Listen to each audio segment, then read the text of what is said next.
Une super grande nouvelle a été annoncée ce matin. Un vaccin anti-palu est enfin arrivé. Alors le problème, c'est qu'il est efficace à 30%, 35%. Voilà, mais c'est un début. Ça fait du bien d'entendre. Bonne nouvelle, le nombre d'emplois a augmenté en France. Alors surtout dans le domaine non marchand. C'est-à-dire par exemple à la Sécu, pour faire des tests Covid dans les pharmacies.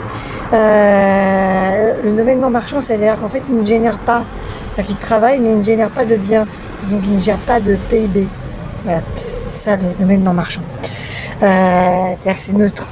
Une fois que tu es payé, bah, ça ne génère pas plus, ça ne génère rien. Voilà. C'est pas grave, c'est bien aussi. Donc, contrairement à ce qu'on pense, c'est pas très bon pour l'économie parce que ces gens-là sont payés à mi-temps, pas à plein temps, et vont être licenciés. Et n'auront pas d'emploi bientôt.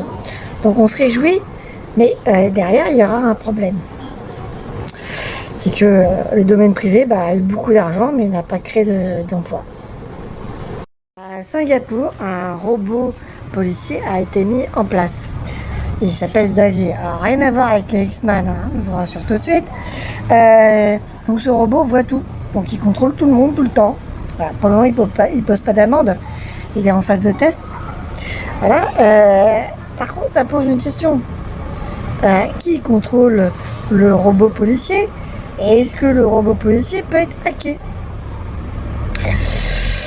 Moi, je dirais que tout ça est possible.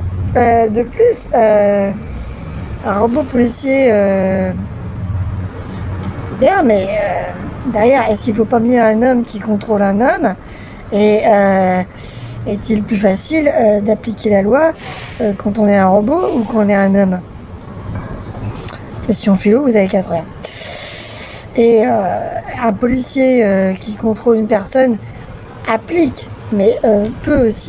Aux États-Unis, un homme a porté plainte contre sa voyante parce qu'il avait promis, la voyante avait promis de le faire sortir de ses déboires amoureux. Il lui réclame plus de 25 000 $. Tout va bien. Oui, effectivement, c'est une très ancienne histoire. Mon pote a une super bonne mémoire. C'est une grand-mère qui avait voulu faire sécher son chat dans un four micro-ondes. Le truc a explosé. Donc elle a porté plainte. À l'époque, les premiers fours micro-ondes, je crois que c'était Siemens qui les faisait. Voilà, donc Siemens s'est retrouvé avec un procès. Donc depuis, c'est marqué. Faut pas mettre d'animaux vivants ni d'enfants. Voilà. Donc si vous avez des œufs que vous mettez au four micro-ondes, c'est à peu près les dégâts que ça fait. Voilà. Par contre, si vous voulez jouer un peu avec votre conjoint ou avec des amis, vous prenez une patate, vous la mettez dans le four micro-ondes, une vraie patate, hein. Pas quelqu'un, une patate, vous la mettez dans le four micro-ondes et vous la ressortez. Voilà. Et le premier qui plante, et vous attendez que le gars plante dedans. Vous allez voir. Le coup de la patate, c'est un peu comme, tu sais, tu prends un coca, tu le secoues, puis tu le poses sur la table. T'attends qui va ouvrir.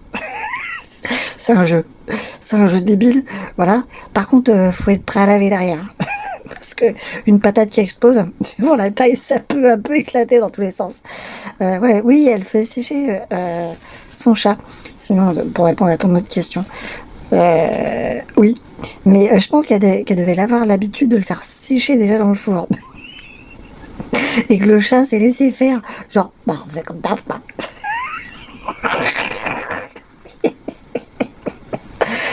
Oh putain, il y a des gens ici sur Terre. Ils ont des idées parfois. Voilà. Heureusement qu'il y a les Darwin Awards pour ça. Regarde les Darwin Awards. C'est l'occasion, regarde les Darwin Awards. Tu vois, c'est monstrueux, c'est encore pire. Non mais c'est le perdant qui nettoie. T'as pas compris. C'est celui qui s'est fait avoir qui nettoie. C'est ça le truc. C'est pas toi qui nettoie, c'est le perdant. Change de genre ou donne de la drogue. La drogue. Drogue-les ou change de genre. Ouais, sinon pas drôle. Faut éliminer. Je connais des gitans. Petite dosette. Pas de problème.